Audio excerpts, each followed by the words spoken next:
Hello and welcome back to This Could Be a Podcast. Today, we're back. What is it? It's episode 3, right? Isn't it? 4. It is episode 4. Yeah.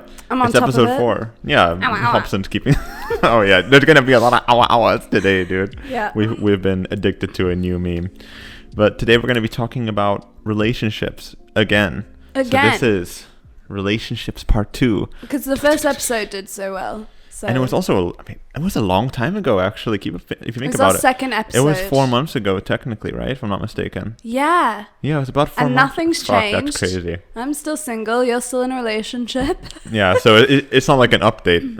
Really. It's not an update, but so last time we pretty much told stories, where this time we're going to talk about, like, expectations for relationships, maybe, and what we like in them. And what the worst parts of relationships are. Probably more on my end, because I'm just a bitter singleton. What do I know? So, as you may remember, in the first relationships episode, we briefly talked about love languages. I think I brought it up. Yeah. And neither of us had done the quiz, but I just sort of gathered from that I was physical touch and you were... Who were you? What were you? Who are you? I think it was quality time or also physical. I can't remember. Yeah. I'm not sure. I don't know. So we've done a little bit more research this time. And additionally, we've also taken the quiz so we can find out exactly and be more specific. Before we start with the love languages, you told me that you've got another update for the ghost. It's like a recurring segment for the show. Yeah, there's tapping. There's tapping. And like running up and down my stairs again, and it was just me home. No. Dead ass. Why would I lie about that? No, I'm not saying that you're lying. I'm not accusing you of like lying about it. I'm just saying like, is it the ghost though, or there's something else in the building? What do you mean something else in the building? You've been to my house. But like, isn't it connected to like other... No, I can tell when someone's going up and down my stairs and someone's going up and down my stairs. But isn't is it this... Because like, for some context, in case you're trying to like break into Jen's house, basically she lives on like the top floor, like assuming you're still staying in the same room. And you have to go through 2 sets of stairs, or 3. 2 to get to your room. Well, technically 3. Because there's steps up to the front door, and then steps up to the main floor, and then another set of steps up to where my room is. But where are you hearing the running? Like on your stairs? On the bottom set of stairs. On the bottom, because I was gonna say if it's going up to your room, dead. Move. Like burn it down and move. Yeah. Like because at the very least, like if it's the bottom stairs, at least it's not like targeting you. It's just like fucking around with your house. Because if it's going specifically up to your room. Yeah, that's fucking dodge. Yeah, then move out. I mean, I always hear tapping in my room anyway. And, like, things are moving. Like, what do you mean tapping? Like, how do I... like, knocking. Like, on the door? Or like... Like, on a wall. Like, next to your bed? Or just, like... No, just, like, around... just, like, in the room. It's like it moves, like, around the room. Oh, but that's so weird, bro. Like, okay, so let's imagine if you're the ghost. Because if it was, like, behind my bed or something, I could assume that... No, because it couldn't even be neighbors, because there are 2 brick walls between. Yeah, you wouldn't probably like, there's a separation between my house and the next house, so I wouldn't hear that. I'm trying to think here. Maybe it's, like... It's either, like, some rat that spazzes out every once in a while. It's Remy, dude. Just, like, it's Remy. It's Remy the Ratatouille. Remy. And he's just, like, making music, dude. He's just in his musical. Don't worry about dude. it. Yeah, so... No, but, like, can you imagine if you're a ghost and you're just, like, walking around your room, like, knock, knock. You walk to your outside your room, knock, knock. You know, I always wonder if, like, they're in their own dimension and they're, like... There's some, like, ghost hanging around, and it's just like, me in my dimension. What if, like, to them... Yeah, exactly. Like, what if to them, you're the ghost, and other way around? Well, it doesn't really make much sense, like, because I'm assuming that they're still aware of the furniture that you got. Unless it's, instead of, like, what we think of ghosts, it's more like parallel universes. What if it's you? It's like Inception. Oh, sorry, Interstellar, not Inception. I haven't seen either, so it wouldn't really make a difference. Interstellar is the one with like the library. I haven't seen them. You can explain them, but I haven't seen them. Well, I thought Interstellar was about space. It is about space. There is. It is also about space, but it's about like he goes into like a black hole basically, and then that leads to like a parallel. I thought it was like dimension. a space station kind of deal. I wasn't really bothered about. Also kind of. I mean, it's kind of, but yeah. Okay, well, there's your update on the ghost. There's your update. It's still around.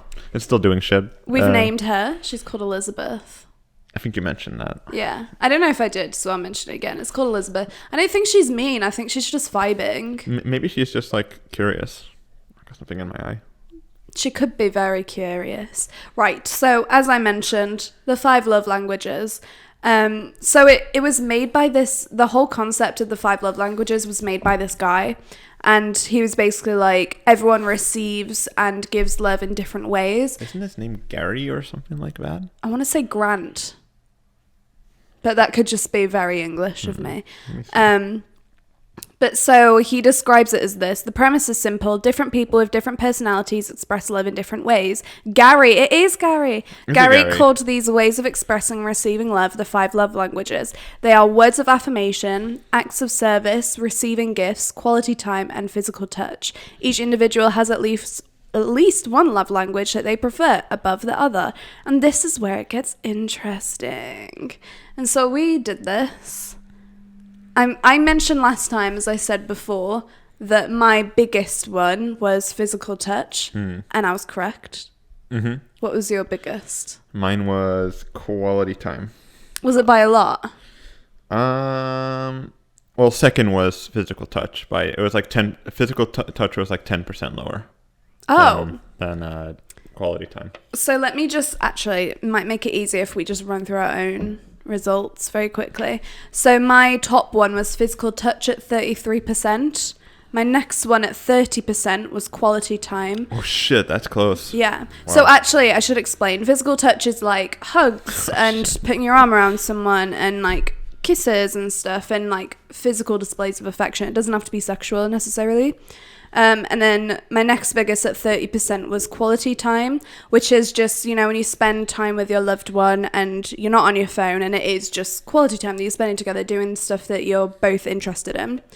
My next one was acts of service. So this is, for example, if I was stressed about a deadline, but I knew the house needed cleaning, that this person would clean the house for me or something. So it's something that helps me out that's all like, I don't know, a service in a way. That makes sense, right? And so those are my big 3. So that was at 27%. And then it drops dramatically to 7%. Words of affirmation. Really? Yeah. Interesting. So words of affirmation are like, oh, I love you. I'm really proud of you. I appreciate you. And I don't know. It like makes me cringe thinking about someone being like, I really appreciate you. I'd be like, okay, thanks. Same. Thanks. I like me too. And then my last one at 3% was receiving gifts. That's interesting. Yeah, because receiving gifts is pretty self-explanatory. It's like someone goes on a holiday and then they come back and get you a gift or something like that, or just regularly buys you gifts. So good to know I'm not materialistic. Yeah. My biggest one is quality time, and I have that at 33%.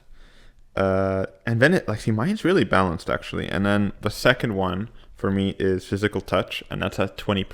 Mm-hmm. And then actually acts of service and words of affirmation are tied at 20%, which is interesting, where our results kind of deviate. Yeah. But actually we have the exact same result for receiving gifts. 3%. Mine's also 3%. Yeah. That's so interesting. I think these like love languages are rooted in like your relationships with your parents almost growing up, because my parents weren't that, like, as a family we don't really communicate a lot. Like if one of us is going through something or needs like support, we use humor to deal with it.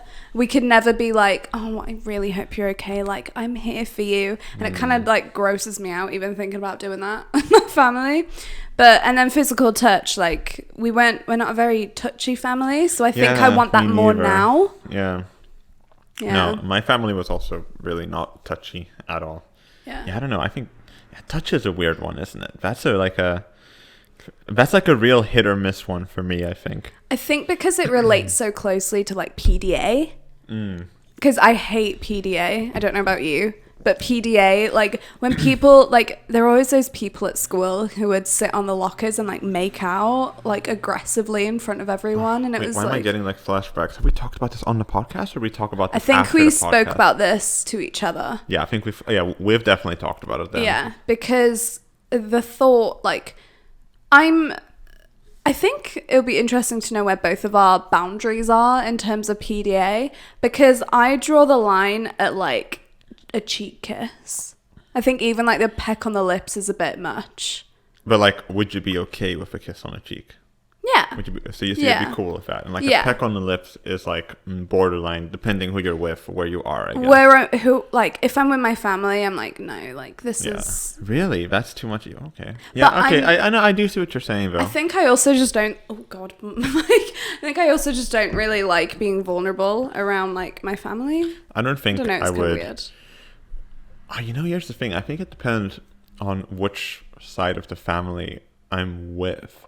Really? Like because like I think if I was around like my mom and like my brother or whatever, or my family, I wouldn't feel as weirded out by showing PDA. But I feel like if I'm at like Nicole's family, then I'd be a bit more weirded out for some reason. I get that. I don't know why, though. Sure. I don't know why. Yeah, I think I was always the same when I dated someone like around their family. I was never like into PDA, like even less so. Like I'd be like, we're friends.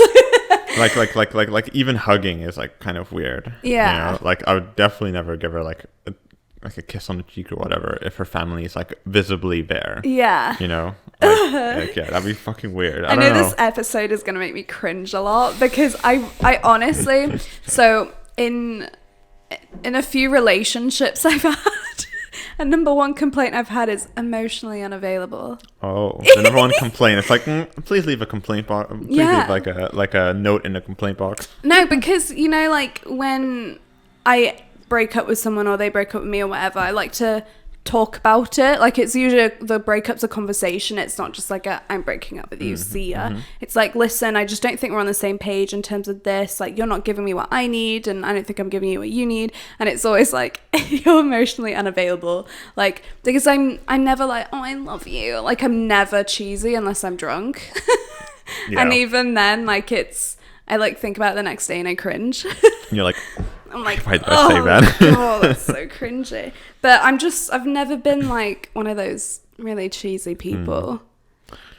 Yeah, I mean, like, I don't think that I am super cheesy. I'm definitely not as like against it as you are, for sure. Like, I'm not as like opposed to it, for sure. But yeah, I don't know. I think my thing is that I need a lot of personal time. Like a lot of time to just like do my own thing. Yeah. And I think that is probably like a complaint I've gotten before, is that like I spend too much time on myself sometimes, maybe. Right.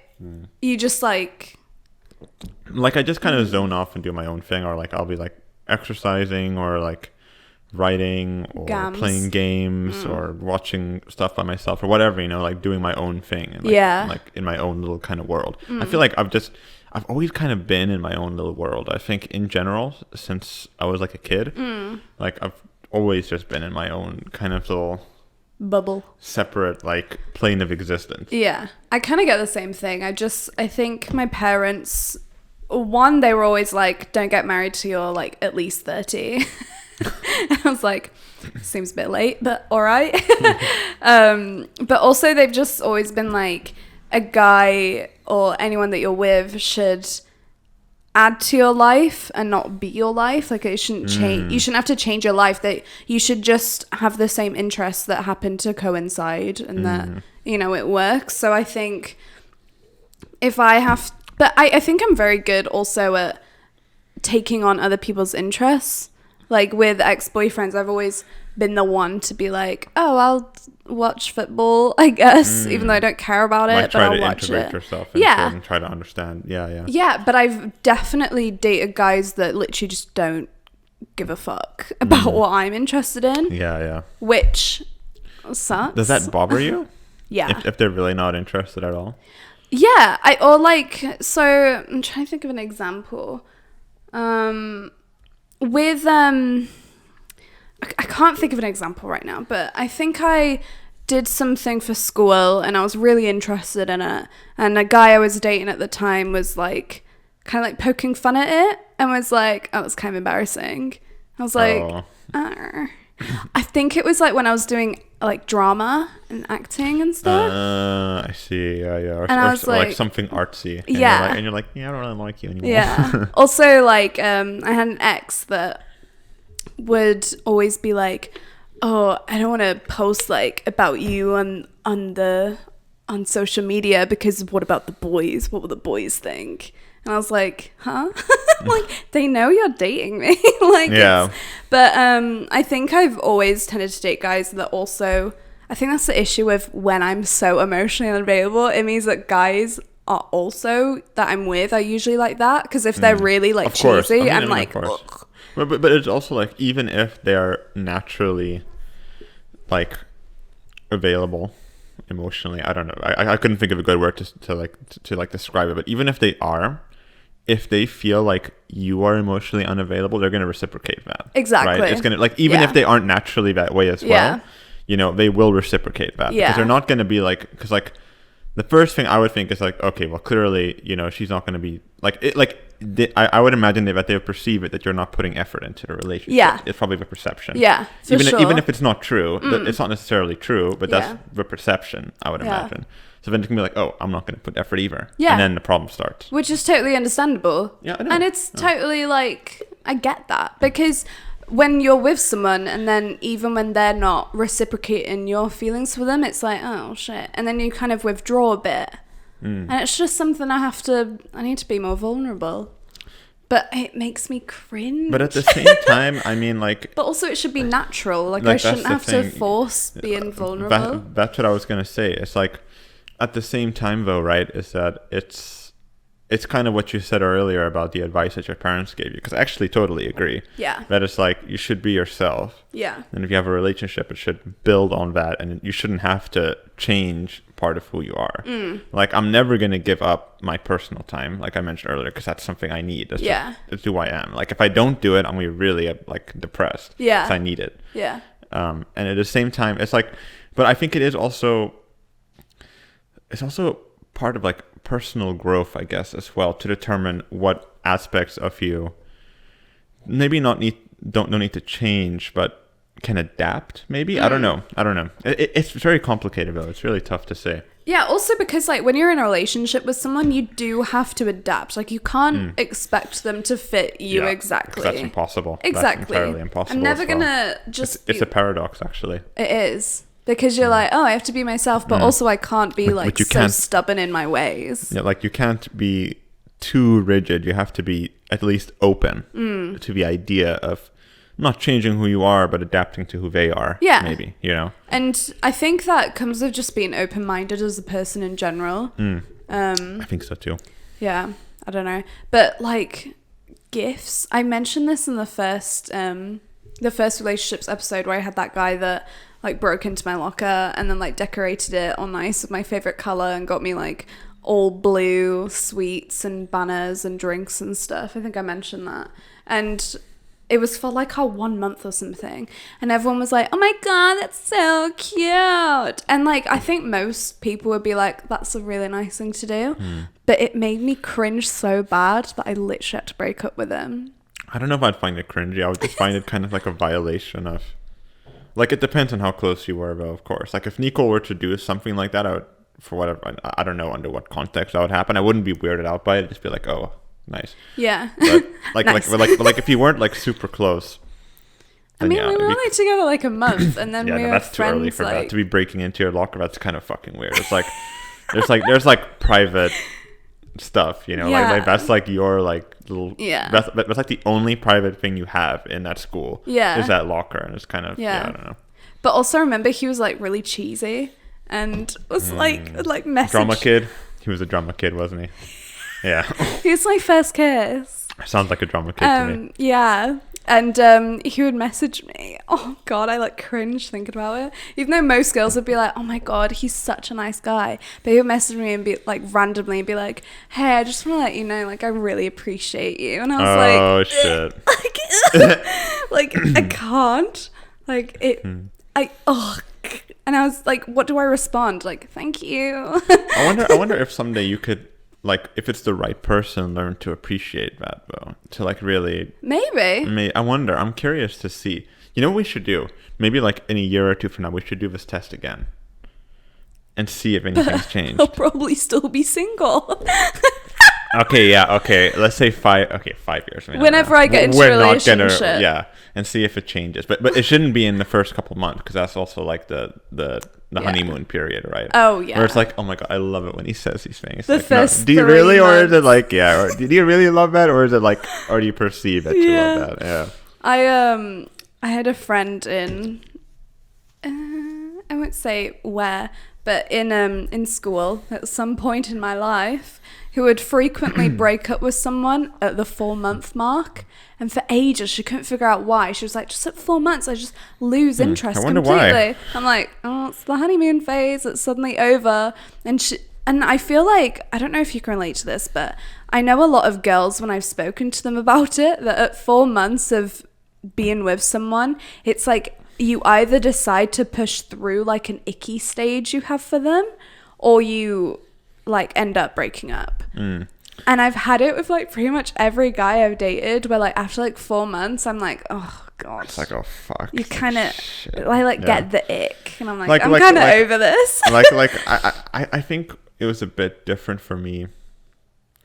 Okay, I think I've also had this before, but like I'm thinking in context of my first ever relationship, and like, I mean, like the thing that I really remember about that is that the first 3 months I was so emotional. Like it was so weird When you like send each other messages like, I really like you. Yeah, like I was so emotional. And like and like the thing is, because before that I was a very unemotional person. Yeah. And then I got into that relationship, and then suddenly I was so emotional. I was like, oh my God, this is crazy. It was so weird. But in terms of the icky period, I've had that before, but I think that was a slightly different context that I don't think I can talk about. like I would, but I don't think I could talk about it. Like that's like slightly different, but I don't think that has to do with necessarily, I don't know. That's more complicated. It doesn't last a long time. It's like a couple weeks where you're just like, you think about them and you're like, oh, and you're just a bit cringe. Yeah, but then you see, the thing is, I had that, but for like months. Like it lasted a while, and then eventually it ended. Basically, it was kind of what that happened. doesn't really count as it does. That's count what I'm saying. That's what I'm saying. It's a bit more complicated. But that's why you either choose to push through it, and then your relationship is strengthened, or you. No, that was not gonna happen. Or I want it out, dude. I want it out. I want it out of there, dude. Shit. Or no. Or you end up breaking up and it never comes back. Thank fuck for that. Shit. God, yeah. Yeah. It's always the way, isn't it? But what about the service thing? Because that was another part of it. I love it. Yeah, me too. The I'm more I not gonna think lie. about it, I'm like, oh, that's really sweet. Just the fact that someone thinks about you and just helps you. Yeah. And like, they know you so well that they're like, oh, okay, they're busy doing this, so I can help them do that. like the thing is, it's not even gifts necessarily. It's like, I love it when just like even if it's something like stupid and like super small. Like, for example, I talked about this for sure on the last podcast, like the last relationships podcast, but like, for example, if I'm playing like a game or something and Nico went to like the store with her friend or whatever, then she brings back like some beef jerky or something. It's not like a gift, Yeah. but it's something that she knows that I like, and it's It's like they thought of you. Yeah, exactly. It's like, it's not about it being a gift, or it's like, or if she makes like food or something and she brings you like a little plate, and like I didn't ask for it. It wasn't even dinner time or anything. Yeah. You know, like that kind of stuff I really like. Yeah. Yeah, I don't think know. it's nice to be looked after, and I think that's a general I premise think of that's it. the big part of it. Yeah, it's just like, someone is like, like thinking about me and like wants to take care of me and stuff like that. Yeah, no, definitely. No, it's sweet. Like when someone helps you move, or my ex, like I was like, I got this new bed, and I was like, I'm gonna have to build this bed. I know I can build a bed. It's not an issue. I've done it before. But it's gonna take time. It's, yeah, exactly. And I was like, oh, I guess I just don't really want to. And so I had to pick up the floor package. isn't so bad. Just match some floor, that'll do. So I was like, oh, do you mind helping me like pick it up at least? Because like it's like 10 fucking boxes. And then we got to my place and he just built it. And I was like, oh, this is great. I don't have to do anything. This is really nice. Also, yeah. And like it's just nice, like, because I'm just useless. But like it's like I know I could do it and I could easily do it, and that's, I think, the acts of service is because, like, yeah, I could go do all those things for myself. You could, but it's nice when someone helps you and sort of takes care of you, you know? Yeah. I think, like, yeah, I don't know, it's really a really nice feeling. For sure. And it doesn't like have to be something big either. It can be something small, like a little like plate of like sausage and cheese or whatever. Like it's something so tiny, but it's like, oh, that's very nice of you. Thank you. Or like, you know? I vacuum the house because I know you're busy. Yeah, like stuff like that. And it's like, I don't know. It's I really like that. And yeah, I think it's something that I try to do as well, definitely. I try to, but it's like, again, I also get caught up in my own world sometimes, so I'm sure it's, I don't know. Yeah. It's a bit difficult sometimes for me, because just like I really get like, once I'm like into something like a show, for example, the other night I was watching, it's a bit different now also that I'm living on my own, so I can just, you know, watch shows without any concern at all in the world. Yeah. like last night I slept at like 6, and I actually woke up today only at 3:30. Oh, right. But I really needed it, though, because, I had a huge assignment yesterday. But anyways. For those of you who don't know, Nicole's in London. Yeah. We mentioned this before, but... Yeah, but in case you're wondering, my girlfriend who I live with, she's in London at the moment. And, yeah, like, I remember the other day I started watching a show. And I watched, like, 8 episodes of a show. But, like, this is not like a show where it's 40-minute episodes. The episodes are, like, an hour and 10, usually. And I literally watched, like, 8 hours worth of this show or whatever. Yeah. And it was like 7 a.m. and I was like, oh, I should go to sleep. But like I was just totally not on like this planet for that time. I was just in the show. Because I really get into media. Yeah. Like games or media studies. But like I also just wrote an essay on media stuff yesterday. So I'm also in that zone. But it's like, whenever I'm like watching a movie or like a show or like a game and I'm really into it, I feel like I go there. You're like absorbed in it. Like I'm not in this world anymore. Transported state. Yeah, exactly. It's like I'm really not like if I'm really into it, especially like a game. I also get really emotionally involved in like story games and like shows I like. I really get involved in it because I can really learn to care about the characters and stuff like that. Yeah.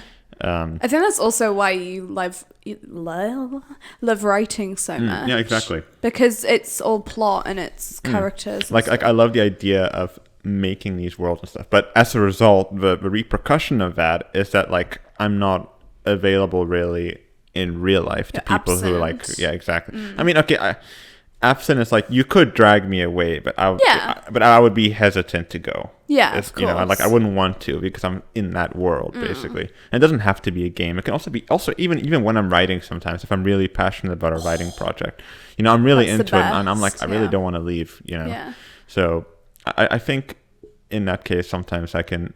Neglectful is not the right word, but it's like I just kind of get absorbed too much. Yeah, you get carried away. Yeah, I get carried away for sure. I think we spoke about on the other episode. I'm not sure if we did after or whatever during whatever, but I think there are more than 5 love languages, and I think sharing and connecting with interests is like my favorite. But like when you share music with another person, and you both love it, and you're just like. And then you're like, oh, I'm listening to the song. And then you're like, oh, it's so great. Yeah. I love doing that.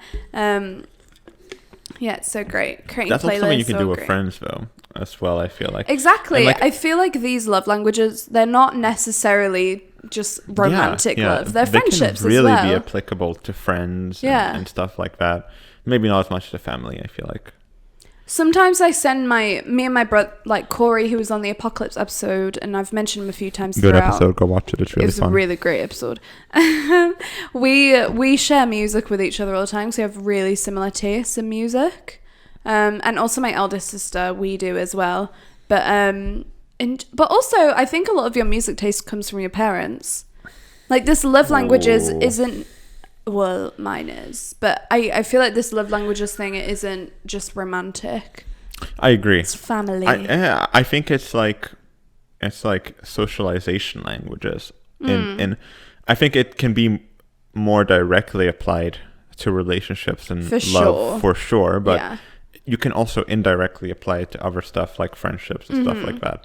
I think, just going back to the music thing, I think I would say my music taste, I would say like 30 to 20% of it is from my mom, basically. Yeah. Like there are some things which 100% it's just because of my mom. Like for example, James Blunt. I'm a big Blunty.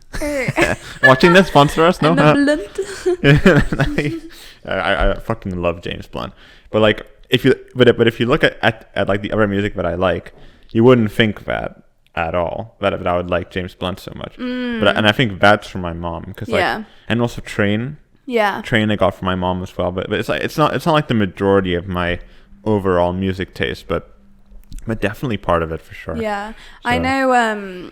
Growing up, my dad used to play a lot of like 80s music and 70s music, and so that was heavily, I loved all that music, and I was like, oh my god, have you heard of Queen? Like when I was really young, obviously, when like, you know, you're kids and not everyone knows it, and I'm like, oh my god, I really love this band Queen because my dad listens to it. There's this guy called what's his name? Freddie Mercury. Freddie Jupiter Mercury. Freddie Saturn. And then my mum listened to a lot of Madonna and Fleetwood Mac, so I listened to a lot of that as well. I don't like Madonna, man. I can't. Some of her songs I think I more so like just because of nostalgic reasons, like when my mum played them in the car, whatever. Also my mum loves a bit of Elton John, so I like Elton John as well. But I think a lot of my music taste is quite mixed. I know my dad, like sometimes when I go visit my parents in California, they give me the aux cord in the car, and I play the music, and it's very high pressure when you're playing music for other people. It is, especially when it's long road trips. It's like, oh god, I have to pick something for everyone, and also it has to be clean because my dad doesn't like swearing in music, because my dad's like my dad is a very like straight edged man. Really? And interesting. I definitely ruffled his edges like throughout the years because I just like annoying him about being so boring and strict. Yeah. But so whenever there's like a swear word in a song, he's like, well, there's no need for that. Oh, come on. He's like, Nigel. There are better words you could have used to say fuck. And I know he cringes every time I swear too, so it's also funny. But so in the car, I like put on some music, and I'm pretty into like either these like I Follow Rivers, which is more like, you know, what would you call that? Like electronic, like ba, ba, ba, na. Like I don't know what you would call it. It's pop for sure. It's pop. What is it though? But also it's more like it's indie dance pop. music. I think it's like indie dance pop. Yeah. But then I also like listening to more of like the slower indie songs. My dad was like, I'm literally falling asleep to your music. And I'm like, yeah, but I like it. Like I listen to songs. I know this is veering highly away from relationships, but I like listening to songs for the lyrics. And also I love a good acoustic song. We should do like a music episode sometime as well. That'd be a good one. Yeah. Maybe next week. Featuring karaoke by Jen Holson and Peter Lesterang. Oh god, that would be embarrassing. That would be so embarrassing. Just the whole episode is just us singing our favorite songs. And also we're like getting drunk in the meantime as well, so it's gonna just get worse and worse. No one would listen to that. It would be hilarious. I think I would listen to it if someone did it. I mean, we could like do it for like ourselves or whatever, or we could do it for like a Instagram post just for the meme or whatever. I don't know. But if you want that, let us know. I think it'd be kind of funny. It'd be funny, but not for an episode. Definitely not for an episode. Oh god. Yeah. Oh, dude, we could sing the Ratatouille musical. But so what about quality time? Bringing quality you back to time. the topic. Right, sorry. Quality time. I hate it if this is a red flag for me, actually. If I go out on a date with someone or whatever and they're pulling out their phone and they're texting, Okay. I hate Until it. when, though? Because at some point that becomes normal, though. At some point you're just gonna be on your phone because you're comfortable of that person. Like after 6 months to a year, I would say. When you're dating, like and when you're past the honeymoon period. Like when you're spending quality time together, where you're like, you're going on dates and stuff, and they're like checking their phone, and it's like you're just not interested in what I'm saying at all. No, I agree, bro. I agree 100%. No, it's like, but like I also have it with friends, though. It's like also with friends. It's like I had a friend over not too long ago, and like they were just like constantly checking their phone, and I was like, okay, cool. I hate and that. we were like trying to do something like in like the meantime. Yeah. And it's like just kind of. I mean, they realized though, and they stopped, and they were like, "Oh, I'm sorry." Yeah. But like, yeah, it's like. I always feel bad agree. when I have to text when I'm hanging out with someone. I'm like, I'm sorry, I just have to reply to this really quickly. Yeah, but that's the way to do it. Exactly. Like, oh, I'm reply, sorry, I'm busy right now, whatever. I'm doing some hanging out with, etc., etc. I'll talk to you later. Or whatever, but even with like, if I was hanging out with you and I got this like massive text from someone that I had to reply to, I'd be like, oh shit, sorry, like let me just reply to this text. But I mean, really I think fast. with us, we hang out so much that it's like I wouldn't really care at all. But like if it's like with someone who I do not during a podcast I'll be fucking triggered. I'm like this is business.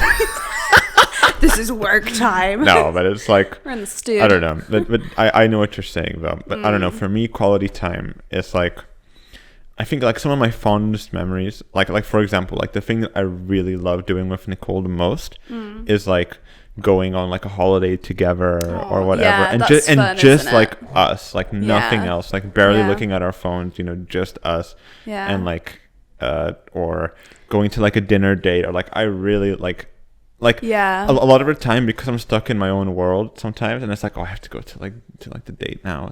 But then like once I'm there, I'm like, oh, this is so nice, I'm so happy I'm here. Sure. So that's definitely for me my favorite. Also, when like you're on like a dinner date and you just sit down and you just talk, and you almost get reminded of like how much you love that person, that's and the you're thing like, that's the thing about I really quality appreciate you as a person, and I like hanging out with you, and you're like, oh, this is great.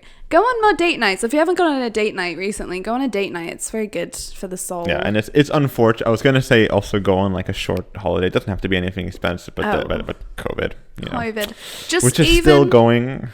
Even just make the effort of one night in the house. Me and Dana did it because Dana and I are basically in a relationship at this point. So we like one night we just dressed up and we had a nice dinner because it's like. Oh, I just like you gotta do something, right? Yeah. You gotta do something to kind of, break up the mundane. So like Nicole and I are planning on doing like a Skype dinner thing for Valentine's, which is cheesy, but it's like it's nice, but it's like also it's necessary. I've been in a long distance relationship before. How are you finding it? Because now it's been about a month. I've been in one before. Right. Okay. Yeah. Last one didn't go great. But it's I don't know. I think I actually talked to her last night, and it's kind of funny. It's like I told her that like the biggest difference in my everyday life, like because the thing is that everything here is still normal, right? For me, for her everything is different because obviously she moved to the UK, so different context, different environment. But for me, it's like every day is pretty much the same except that she's not there, which is, it sounds obvious at first, but it's more like the cats are still here, whatever. We still do the podcast every week. I still see friends, whatever. My life goes on as normal. Yeah. But it's that weird kind of feeling that like, oh, she's not here. It's like, oh, she'd be home by now. We would be hanging out or whatever. You know what it is? Yeah. You know what I mean? So it's like, I don't know. I mean, it's okay so far for me. It is okay. But I'm planning on going to see her hopefully for my birthday, which is in March. Oh, sweet. Hopefully. But I'm gonna do my like the thing is like it really depends on what's gonna happen with COVID, but I'm gonna do my absolute best, even if it's a bit difficult to get there. Yeah. But it's barring it being basically impossible, which who knows? COVID's unpredictable. I don't know. But I mean it's all right. I would say it's not. I mean, it's more or less what I was expecting.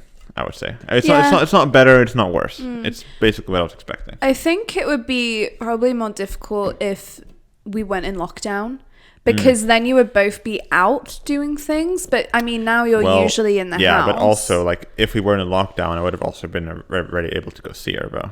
Exactly, and like, more frequently. Yeah, because like I mean, normally it would cost like €100, €75 total just to go, like including trains, whatever, food, to just go see her, which is not much. Yeah. But at the moment, it's like impossible. So, Yeah. Yeah. Yeah. Circumstance. Yeah. But yeah, I don't know. It's all right.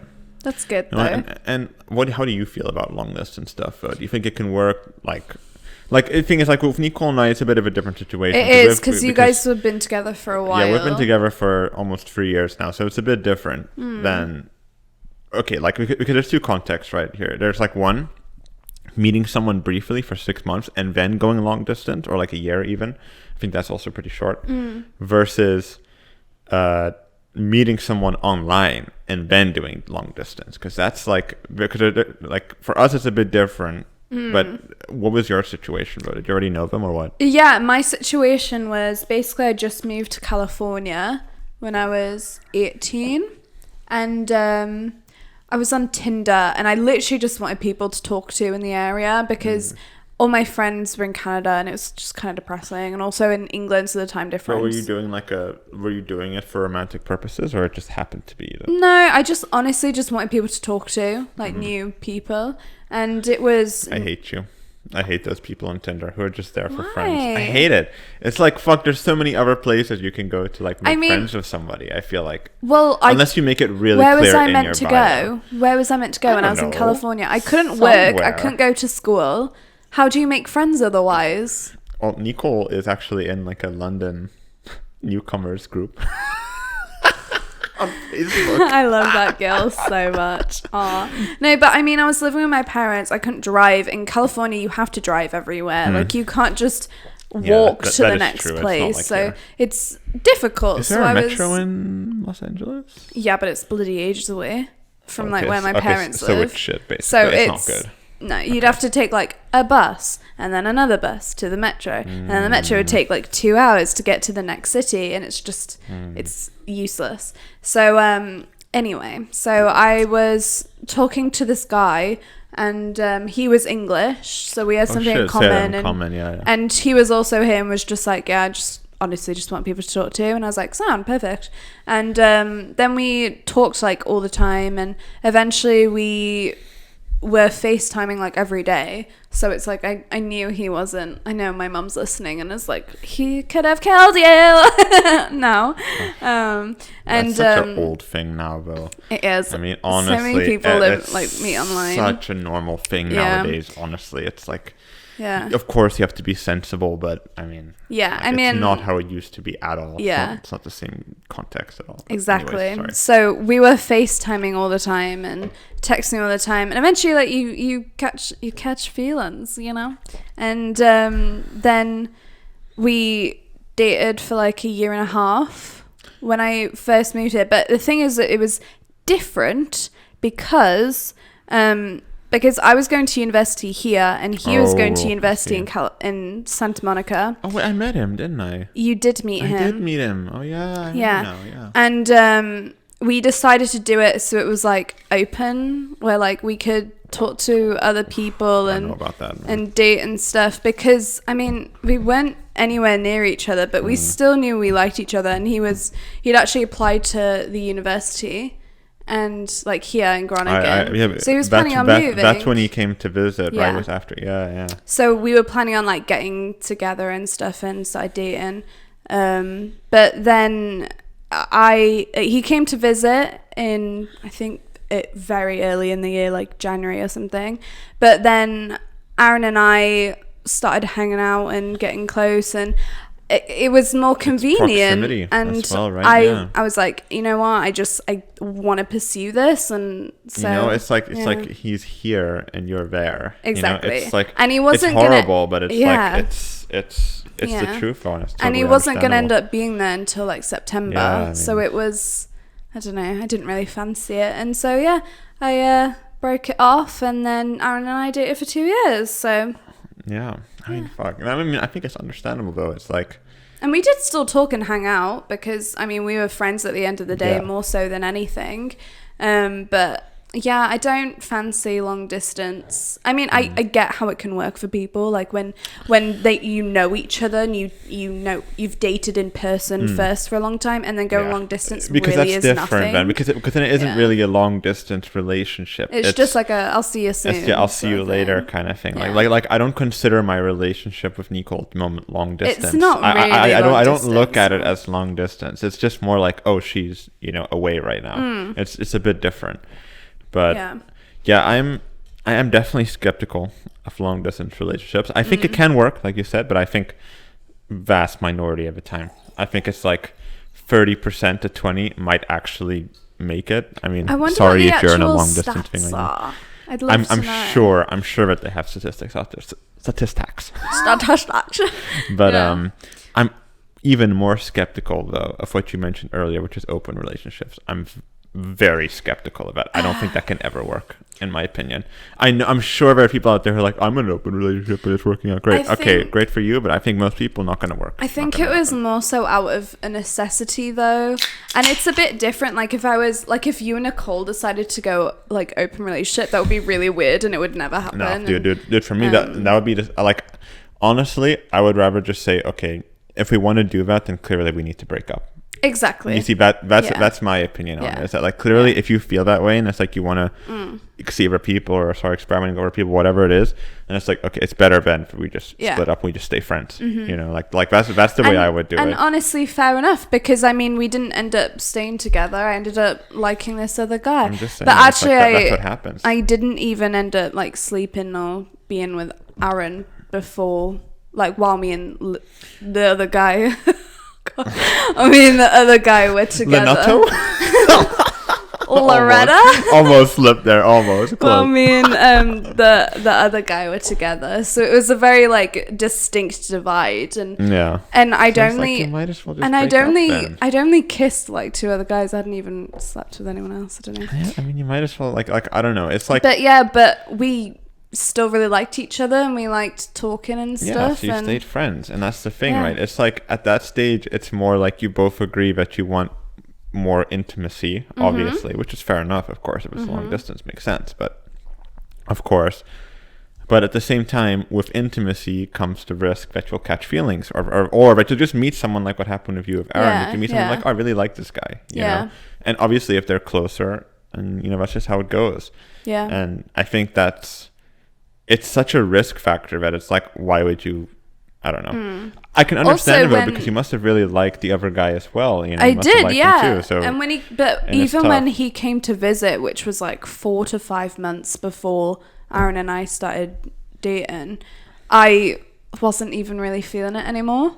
Well, there you go. I mean, but that's the sign. Fuck the open thing. Just break up. Like, that's the thing. It's like open, like maybe the feelings will come back. No, it won't. The only risk is that you'll meet someone else and then the feelings will really be gone. The thing is, he came to visit me, so he was staying with me, so I couldn't be like, yeah. I mean, of course. I mean, I've had that situation as well. But I know literally exactly what you mean. But, I mean, I don't speak to him anymore because time's gone on and whatever, no, and it's be a bit weird. That's also normal though. It's also normal. Nothing wrong with that.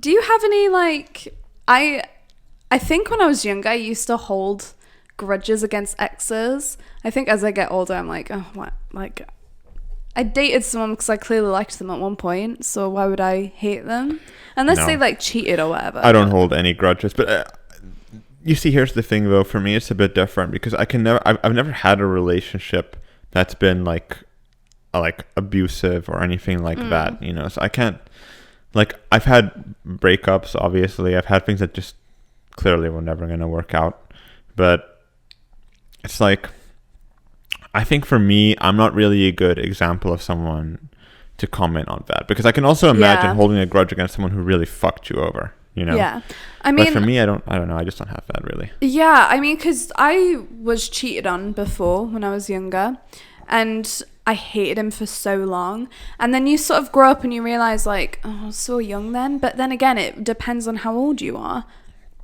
It's funny how your perspective changes though, isn't it? It like does, like at the time versus now. To be fair, it doesn't excuse cheating. Like, cheating is still like one of the worst things you could ever do to anyone. And it's like, if you even consider it, just break up with them. Don't be a dickhead. Like, yeah, you see, that's my opinion on it as well. But I've got a curious question for you, though. Like, do you think it's related to the topic of relationships, but it's a little bit deviating from what we're talking about. So let's say you're a streamer or like a famous YouTuber or like a celebrity or whatever. Do you think that your career should be at risk if you cheat on your wife or husband or something like that? Do you think that should have any negative repercussions? Oh. Because nowadays people really get cancelled for that kind of stuff. And I don't know how I feel about that, because that's like such a personal thing. It's like it has nothing to do with my career, you know? I don't think they should get cancelled, but I think it definitely reflects on that person and whether you want to follow them or not. So it depends like what your values are. And I think if someone who I followed, who I loved or whatever, obviously not was in love, but who I really enjoyed watching, like cheated on his partner, I think I'd definitely view them in a different light, and I think I'd probably keep up with them a lot less. So I think it does like not directly, like indirectly harms their career, but I don't think it's worth cancelling them. Because like imagine this: you're working an office job, right, or something, and then you know something happens in your personal life, and you cheat on your husband or whatever, your wife, whatever it is, and then you lose your job. Like that feels like that feels like a wait a minute, what the fuck? Yeah. No. So is it okay to do the same thing? Okay, true. Streamers rely on their personality and who they are to entertain people, and people don't like that, then there's gonna be repercussions for it. But I don't know. It's just something interesting that I think about sometimes. Is that like how if you're in that kind of industry or that kind of professional role, your like personal life can directly affect what's going on with your career, which is something that would not happen in anything like a normal job, you know. I don't know. I think it's interesting. I think that's the thing when you work in media though, like you're almost in general, asking to put your privacy out there. Yeah, you kind of are, isn't it? It's kind of I think it's kind of how you react to doing something like that. I think it's also a big part of it, like.